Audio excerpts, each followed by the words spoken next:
other things are happening besides my Alpha 21, of course, in the last month. Probably the biggest thing is George Tiller being shot and killed up in your neck of the woods. And of course, I talked to you several times the day that happened, and you were very distressed, and as obviously you would be. And we all, saw what the ramifications for this were for the pro-life movement. And a lot of that's come true, obviously. And I just want people to kind of get your thoughts about, well, I mean, that day was pretty stressful for you. I talked to you several times. One time I was at the Cats game, that Fort Worth Cats baseball game, and you called me. Well, and people understand this because many of your viewers and our supporters have felt the same way. This is a man that I've personally prayed for by name every day for over 8 years. Yeah. I mean, my children around the dinner table will lock hands and pray for the salvation of Mr. Tiller.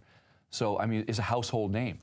And the thing that makes it particularly disturbing is we were just 2 months away from getting Mr. Tiller's medical license revoked. Right. 2 of his key staffers told us they were quitting. His large political action committee, the one that's the largest political action committee in the state, was shutting down, and the director had resigned. We believe that within just a couple of months, he was negotiating some sort of resignation from the medical board, and it would have accomplished the very same goal. No, it would have accomplished a better goal.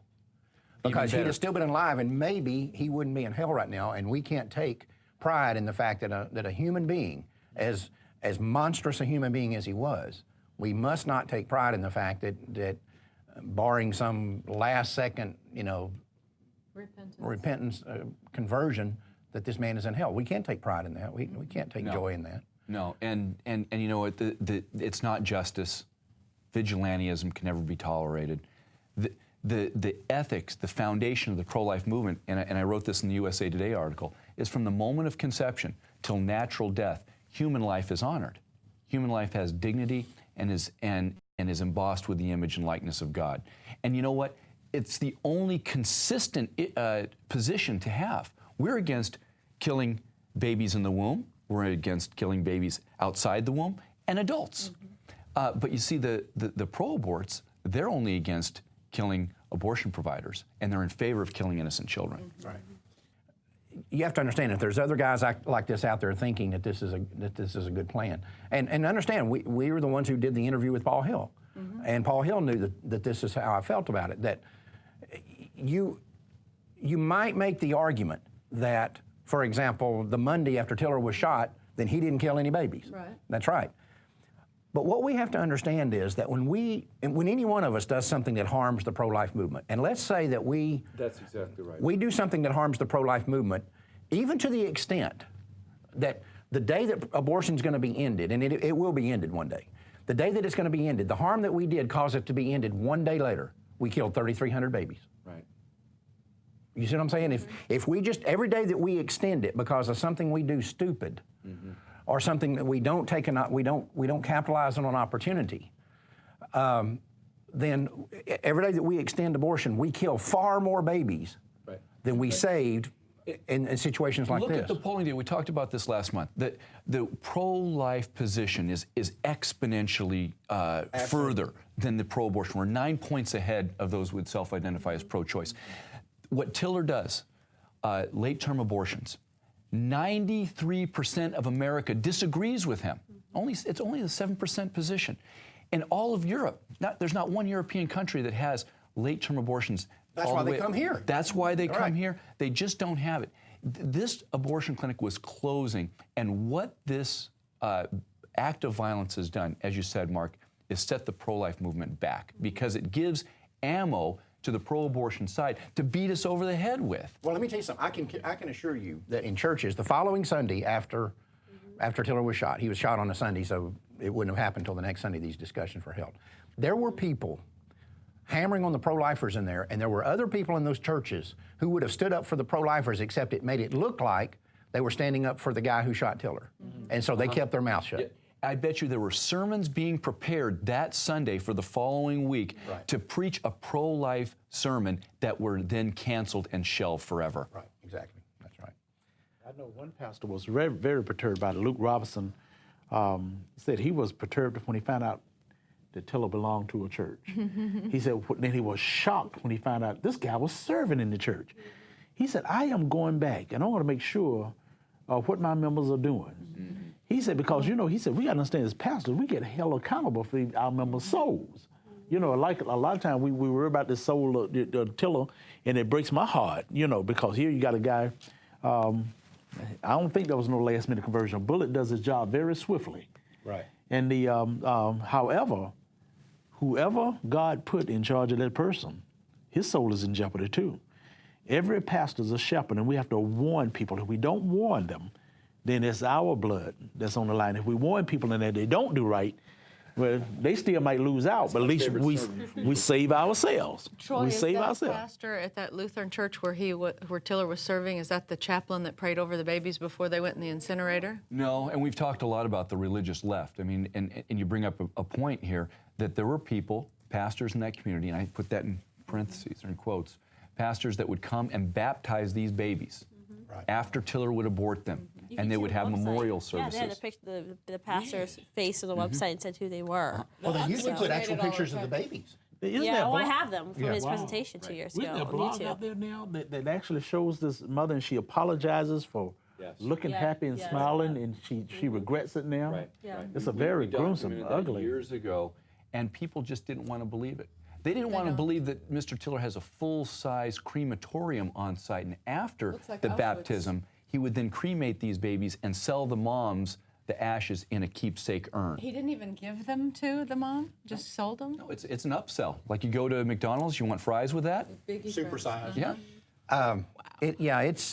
Obviously the guy was a monster. I mean, and they're It's and a tragic story all around Oh. because well, he was a and monster. here's the thing But yet he didn't deserve to be shot and killed. well And here that's, whether he deserved it or not is beside the point. This guy that did it wasn't the one chosen to do that. but no one deserves to be shot and killed. No matter how horrible you are all made in the image of God. No matter how far we've strayed. And so I think that's the point that the pro-life movement needs to be hitting is that. But what we need to This but is what we need to wrong. understand is that by shooting this guy, he made a hero out of him.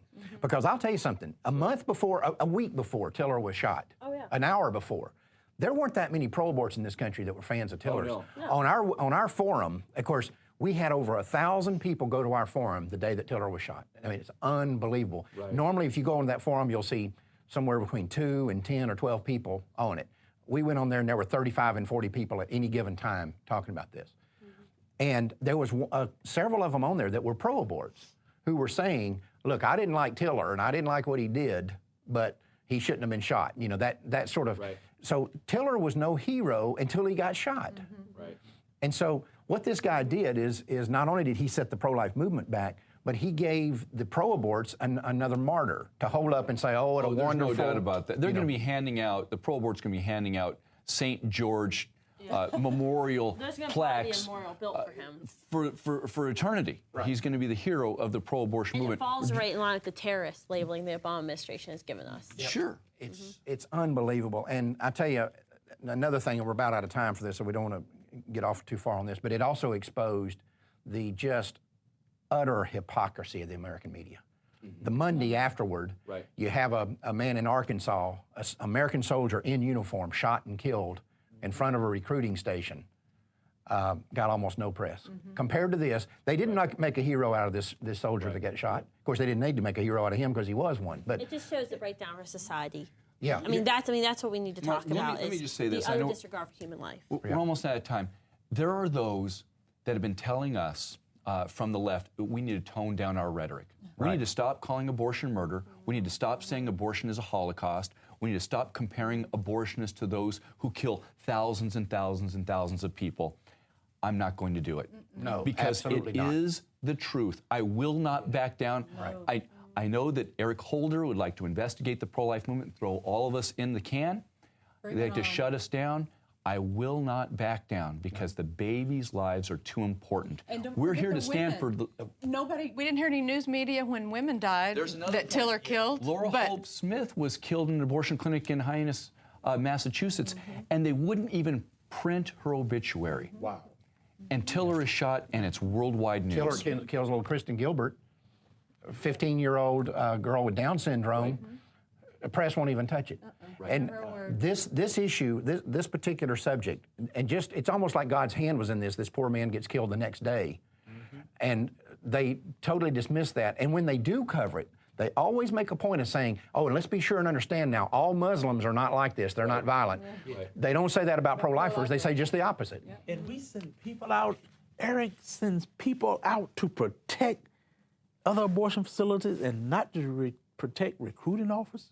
Yeah. What about protecting pro-lifers? How many death threats have you gotten? Oh my goodness. Yeah. Have you got the federal agents I mean, there's protecting Not even crazies one. Not and there's even one. extremists on both sides, and so I we've think got- we forget about that. I saved some of them on the quarter up there, and probably there's some of the same people that have called you. We've got death threats and vile pornographic things, and I haven't Are heard from. those same people that were hunting Eric Rudolph? Are they here? Are they out here surrounding the They're deal, not going to protecting? be. They're not going to. Well, I wrote a thing on our blog about this. This is, we remember the Clinton-Reno situation. This is Janet Reno and Bill Clinton all over again. This is the same. Eric Holder worked for him. Yeah, right. You know, if there's 150 million pro-lifers in America, that means that this person is representative of 0.000000015% of the pro-life community. Right. Infinitesimal. Right.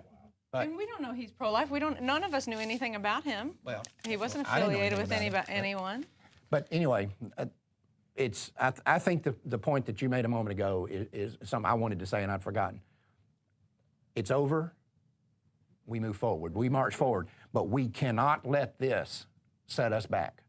And I did a radio interview the next day, and I said something about abortion being murder, and and this interviewer said, "Don't you feel like you need to, especially at this time, back off?" I said, 3,500 babies don't want me to back off We today. cannot be apologetic for our beliefs and what we Absolutely do. not. We march forward. This doesn't, it does set the pro-life movement back, and how many days at the end it extends abortion, I don't know. I have no idea. I have no way of knowing that. But again, we all have to be cognizant that the actions that we take have consequences. And if the consequence is that we extend abortion by 1 day, we kill 3,300 babies. Or whatever the abortion rate is at that time. It might be 10,000 by that time, who knows?